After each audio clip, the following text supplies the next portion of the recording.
Boa noite, eu vim compartilhar com vocês o meu estudo a respeito das duas testemunhas que fala o capítulo 11 do livro de Apocalipse, que também significa revelação. Então, eu vou fazer a leitura do capítulo 11 e vou trazer alguns conceitos para vocês, para nós meditarmos juntos e trazer isso também para o momento que nós estamos vivendo, como cristãos, como Igreja de Cristo, e como tudo que a gente tem visto se desenrolar nos dias atuais. Antes de mais nada, eu quero fazer uma oração e convido vocês a orar comigo agora. Senhor Deus e Pai, louvado seja o teu nome. Nós estamos aqui na tua presença, Senhor, para te pedir que perdoe os nossos pecados, mediante o sangue de Jesus. Abra o nosso entendimento, nos dê discernimento para a tua palavra. Santifica-nos na verdade, a tua palavra é a verdade. Que teu Espírito Santo venha sobre nós para nos dar o entendimento que vem de ti, não o nosso próprio entendimento. Em nome de Jesus, abre os nossos olhos. Amém. Eu vou ler aqui nesse livrinho do Novo Testamento, em português e inglês, que está traduzido da versão do João Ferreira de Almeida, edição revista e corrigida. Então, dependendo da sua Bíblia, pode ter a tradução um pouquinho diferente, mas normalmente não altera muito. Então, vamos ouvir a palavra de Deus. O que o Senhor tem a falar no nosso coração? Começa assim: E foi-me dada uma cana semelhante a uma vara, e chegou o anjo e disse: Levanta-te e mede o templo de Deus e o altar, e os que nele adoram.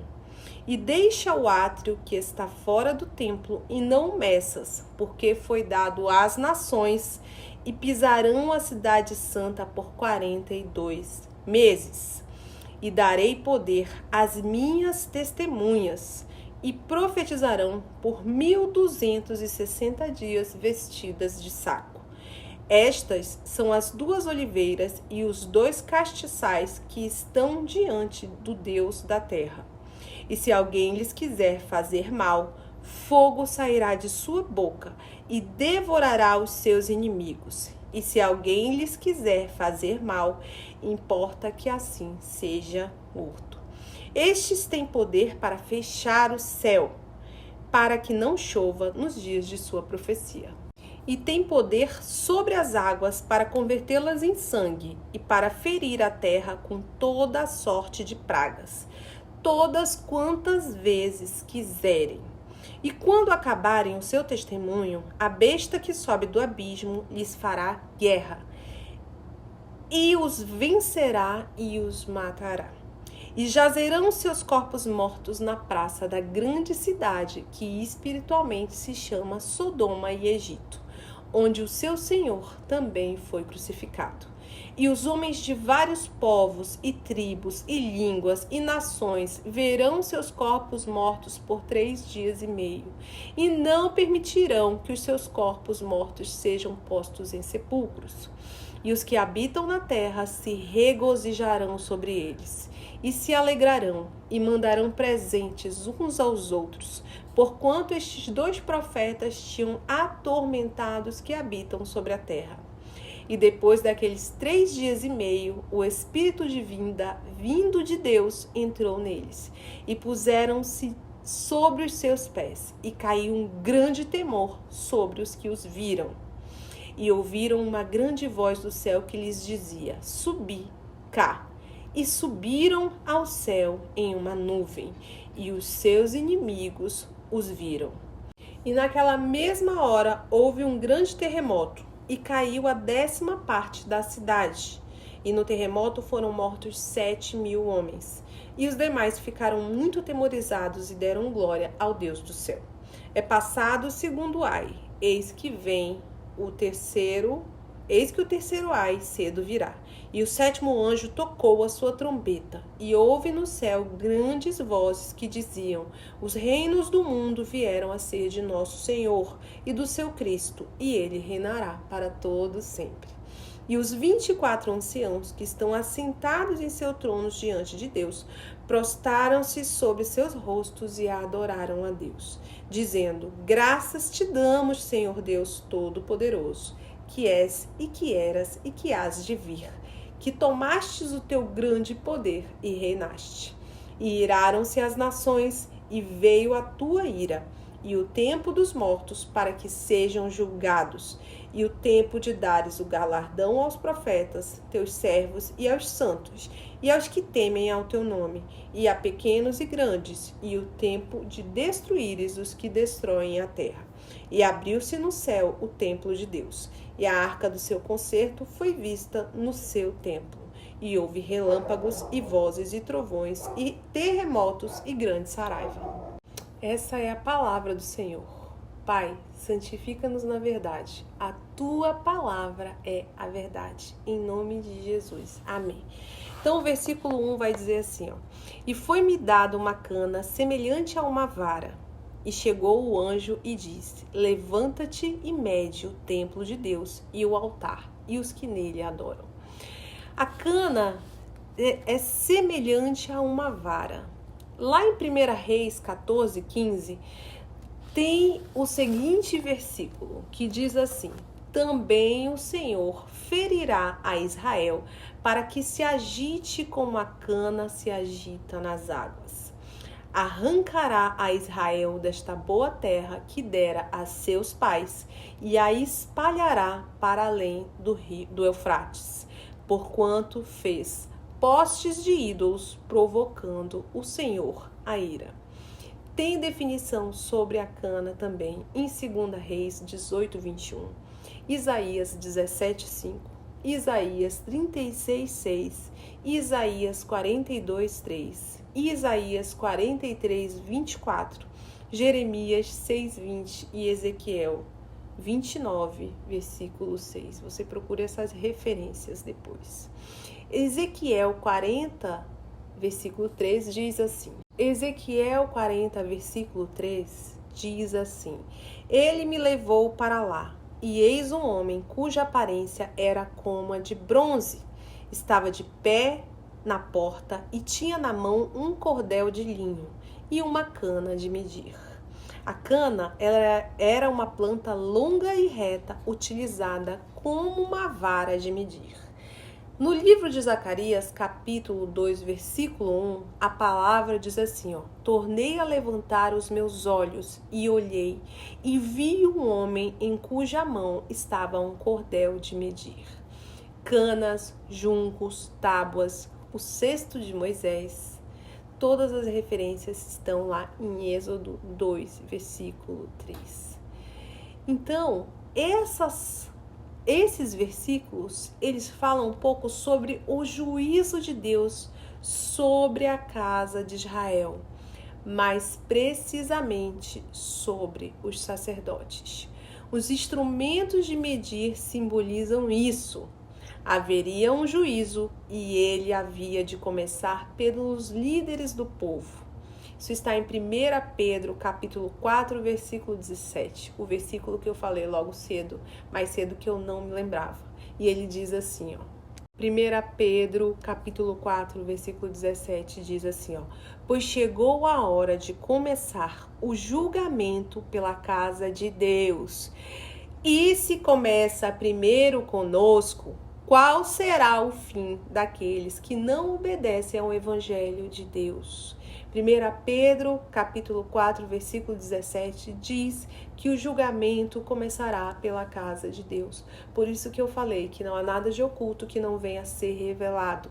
Nesses tempos, o Senhor vai revelar os falsos pastores, os falsos profetas, os falsos missionários, todos aqueles que estão praticando as impiedades, se escondendo atrás da palavra de Deus, para roubar, para destruir, para enganar e para profanar o templo do Espírito Santo de Deus, que somos todos nós, o templo do Senhor. Nós somos templos do Senhor.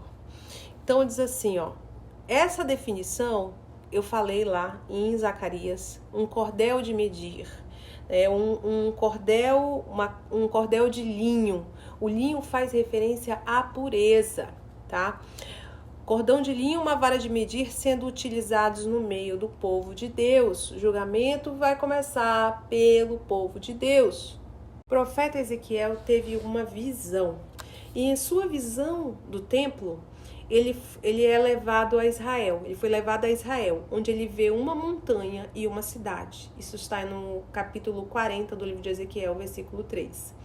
O homem que Ezequiel vê diz a ele para prestar muita atenção a tudo que ele vê e ouve e relatar todos os detalhes ao povo de Deus. Isso está no versículo 4.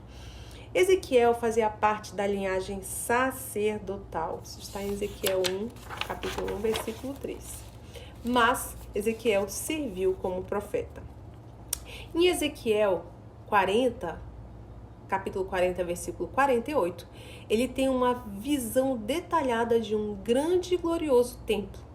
Ele começou o seu ministério profético antes que Jerusalém e o templo fossem destruídos pela Babilônia, no ano 586 a.C.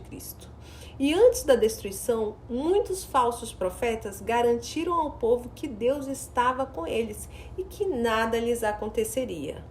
Ezequiel capítulo 13, versículos de 8 a 16. Hoje nós vemos muitos falsos profetas que não querem mais pregar o dia do juízo, o arrependimento dos pecados, abrir mão da sua natureza para buscar ao Senhor. Eles digam, então os falsos pastores e falsos profetas dizem, venha, permaneça como está. Não é isso que o Evangelho prega, a palavra de Deus diz. Ela diz, negue-se a si mesmo, obedeça a Deus, né? Obedeça aos mandamentos do Senhor. Deixe para trás a velha natureza, nasça de novo, do Espírito, nascer da água e do Espírito, uma renovação, uma nova identidade de filho amado de Deus, que não significa que você não vai passar, que nós não vamos passar por dificuldades, mas que nós estaremos com aquele que veio para nos resgatar. O tempo todo ele nos prometeu que estaria conosco todos os dias até a consumação dos séculos. Então hoje você vê o quê? Como os profetas da época de Ezequiel dizendo que está tudo bem, que não é para que vai dar tudo certo. Só que não é isso que a palavra diz. A palavra diz que haverá um tempo de muita tribulação. Haverá um tempo pior do que o que a gente está vivendo. Não é tempo de bonança quando disserem paz e segurança, aí de maneira repentina sobrevirá a destruição. Então os verdadeiros profetas como Jeremias e Ezequiel avisaram ao povo que o julgamento de Deus estava chegando. Isso está em Ezequiel capítulo 2, versículos 3 a 8. Então o profeta Ezequiel, ele vê a glória de Deus saindo do templo. Ezequiel 8:11. No exílio, Ezequiel encorajou Israel, ou seja, o povo de Deus, que o julgamento não duraria para sempre, mas que Deus restauraria Israel e mais uma vez viveria entre eles. Promessa de restauração. Ezequiel capítulo 41, versículo 46. Então, antigamente, quando o templo era físico, o primeiro templo que Moisés teve a orientação de Deus para que fosse construído, para que a presença do Senhor viesse a habitar no meio do povo. Olha que coisa linda, gente. Coluna de fogo, coluna de nuvem para guiar o povo no deserto. Que coisa maravilhosa. Deus deu todas as instruções a Moisés para que fosse construído o primeiro templo. Então, naquela época, como que acontecia o acesso ao lugar mais santo, que era conhecido como o lugar santo dos santos, que era o lugar da presença de Deus. Não era qualquer pessoa que podia entrar lá, apenas o grande sumo sacerdote. E ele fazia isso uma vez ao ano, e para oferecer um sacrifício especial pelos pecados de todo o povo. Eles tinham instrumentos amarrados às suas vestes, porque se não podia entrar quem tivesse em pecado. Se tivesse em pecado, qualquer defeito, ele morreria. Então, o sumo sacerdote, o sacerdote não podia se contaminar. Ele tinha que entrar, ele tinha que ter todo um preparo Não podia apresentar sacrifícios defeituosos para o Senhor, porque se ele entrasse em pecado, em contaminação, a palavra diz que ele morreria imediatamente. Então, uma vez eu vi uma explicação dizendo que os sininhos também serviam para saber se o sacerdote estaria vivo lá. Mas, então, só era dessa forma, e era um sumo sacerdote uma vez no ano que poderia entrar no local da presença do Senhor, no Santo dos Santos. Hoje existe um novo Santo dos Santos, desde que Jesus veio para a honra e glória do nome do Senhor, como um sacrifício definitivo, perdão dos nossos pecados. Agora todos podem ter acesso à presença de Deus através de Jesus Cristo, o Cordeiro de Deus que tira os pecados do mundo, o sacrifício perfeito e definitivo. Todos podem ter acesso à presença de Deus. Procure a referência no Evangelho de Marcos, capítulo 15, versículo 37 a 38. Então, quem é salvo por Jesus pode entrar no Santo dos Santos espiritual, que é a presença real de Deus. Sem santidade, ninguém verá o Senhor. Jesus purifica dos pecados e torna cada um de nós aceitáveis diante de Deus. Isso está em Hebreus 10, versículo 19. Que coisa linda! Diz assim, ó: sendo assim, irmãos, temos plena confiança para entrar no Santo dos Santos mediante o sangue de Jesus. Não é mediante a nossa justiça, não é mediante a nossa própria honra, nossos atos de bondade, é mediante o sangue de Jesus. Olha que coisa maravilhosa! É o sacrifício único de Jesus. Isso está em Hebreus 7, 26. Santidade ao Senhor era a frase que Deus ordenou que estivesse escrito numa lâmina de ouro puro nas vestes sacerdotais. Santidade ao Senhor. Ezequiel 43. O Senhor promete reunir os israelitas do cativeiro, levá-los de volta às suas terras prometidas, renovar seu convênio com eles e reunir os reinos de Israel e Judá. Deus vai julgar o seu povo. Ele diz para nós: sem santidade ninguém verá o Senhor. Arrependimento pelos pecados. Arrependei-vos enquanto é tempo. O templo ideal de Deus está em Ezequiel 43. Jesus purifica dos pecados e torna cada um de nós aceitáveis diante de Deus. Isso está em Hebreus 10, versículo 19. Que coisa linda! Diz assim, ó: sendo assim, irmãos, temos plena confiança para entrar no Santo dos Santos mediante o sangue de Jesus. Não é mediante a nossa justiça, não é mediante a nossa própria honra, nossos atos de bondade, é mediante o sangue de Jesus. Olha que coisa maravilhosa! É o sacrifício único de Jesus. Isso está em Hebreus 7, 26. Santidade ao Senhor era a frase que Deus ordenou que estivesse escrito numa lâmina de ouro puro nas vestes sacerdotais. Santidade ao Senhor. Ezequiel 43 diz assim, ó: o Senhor promete reunir os israelitas do cativeiro, levá-los de volta às suas terras prometidas, renovar seu convênio com eles e reunir os reinos de Israel e Judá. Deus vai julgar o seu povo. Ele diz para nós: sem santidade ninguém verá o Senhor.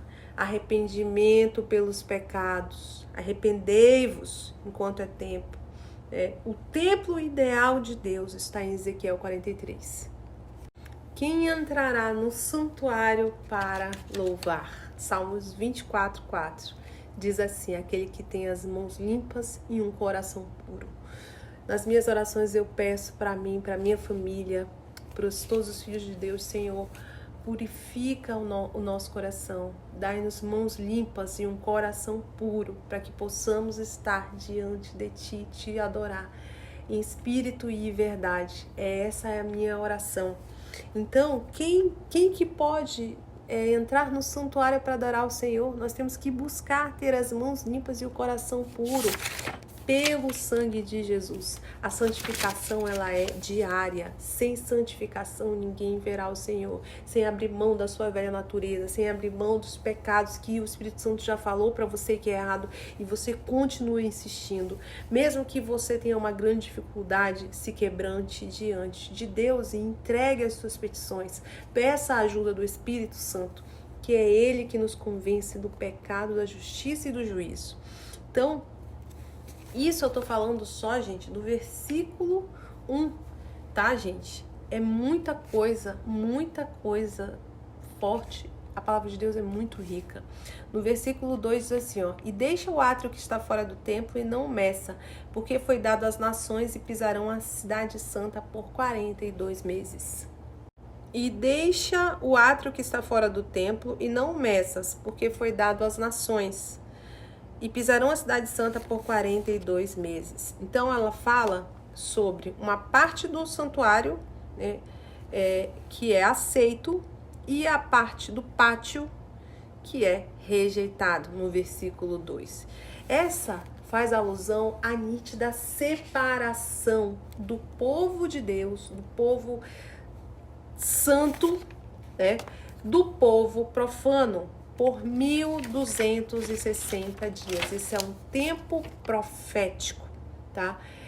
Vários estudiosos já fizeram estudos complexos sobre esses 1260 dias, ou 42 meses, ou chegaram no tempo de 42 meses e 3 anos e meio, que são os períodos que são mencionados no livro de Daniel, tá? E ele faz referência, ele diz a respeito da grande perseguição profetizada por nosso Senhor Jesus Cristo lá em Mateus 24, capítulo 24, versículos de 15 a 22.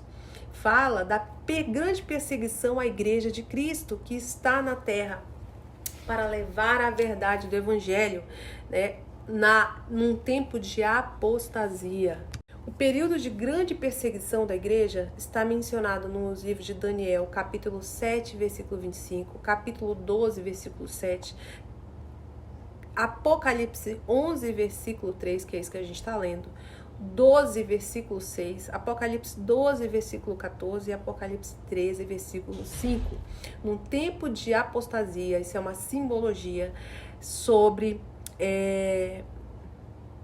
um período de apostasia em que todos aqueles que estão em rebeldia pisarão a obra do Senhor, simbolicamente. Hoje você vê o que? Chacota, profanação da palavra, profanação do símbolo da cruz de Cristo, profanação com a imagem do Senhor. A gente tem que pedir misericórdia, mas tem gente que não vai se arrepender. Isso também está escrito na palavra, é bíblico. Então, durante 3 anos e meio, 42 meses, nós veremos essa grande perseguição.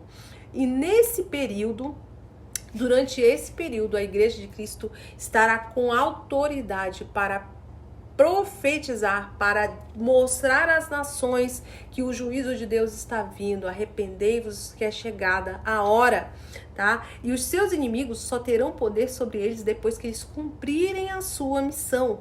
A missão de quê? De levar a palavra, de prover o óleo para as lâmpadas de quem for se encontrar com o noivo.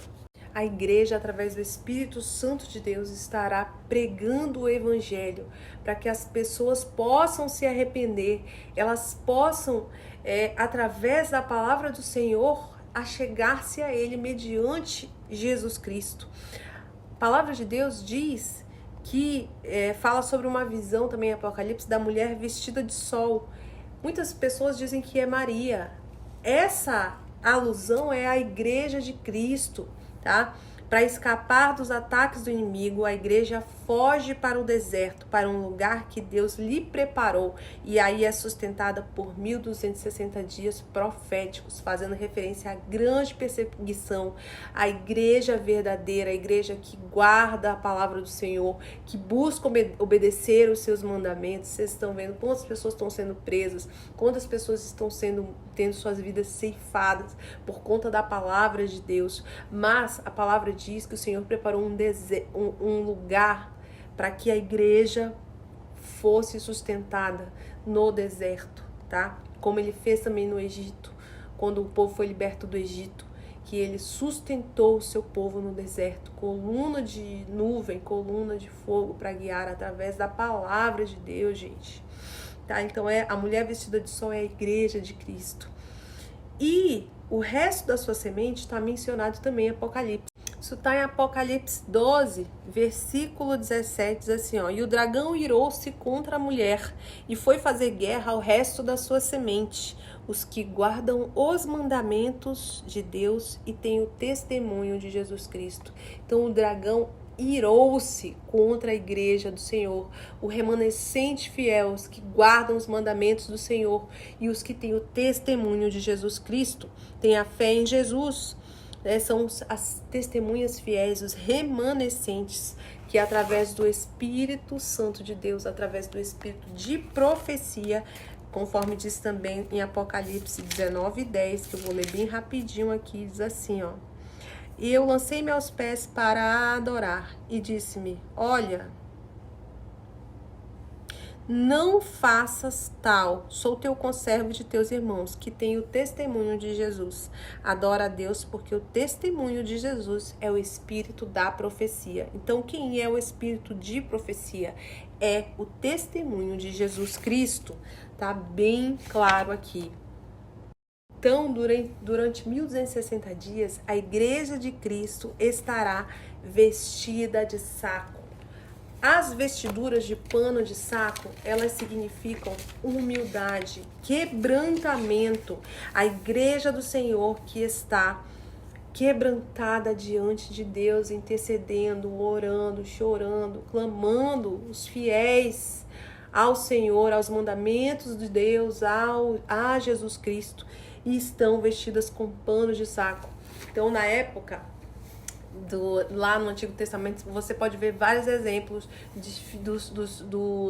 do povo de Deus quando se vestia de pano de saco para chorar, às vezes chorar a morte de alguém, ou interceder, ou orar, ou jejuar. Então essa a igreja, nesses tempos de angústia, em que a igreja estará na terra sendo duramente perseguida, ela estará vestida de pano de saco, quebrantada aos pés de Deus, chorando, intercedendo, clamando pelo arrependimento, para que o Senhor venha, para que o sangue não seja mais derramado, para que o nosso Salvador retorne e nós possamos ser libertos em definitivo, para estarmos com Ele, na presença definitiva, longe de tudo isso que oprime a igreja do Senhor.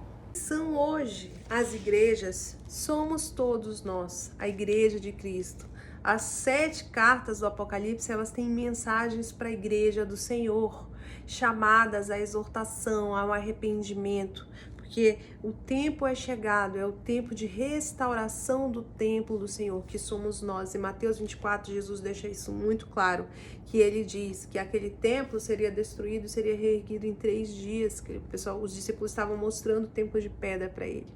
E quem era o templo que iria ser erguido em 3 dias? Era o templo do Espírito Santo, que era Jesus, né? Por enquanto eu vou ficando por aqui, fui até o versículo 4, porque é um assunto muito rico, muito complexo. Então eu vou voltar a fazer um novo vídeo para a gente continuar o nosso estudo do capítulo 11. Mas eu estou realmente impressionada como que Deus é tão maravilhoso e como que Ele escreveu esse livro maravilhoso que é a palavra santa dele, para que nós pudéssemos ser guiados, para que nós pudéssemos enxergar a luz de Jesus. Esse é o nosso maior tesouro, é a palavra de Deus. É Jesus Cristo que veio para me salvar e te salvar da condenação.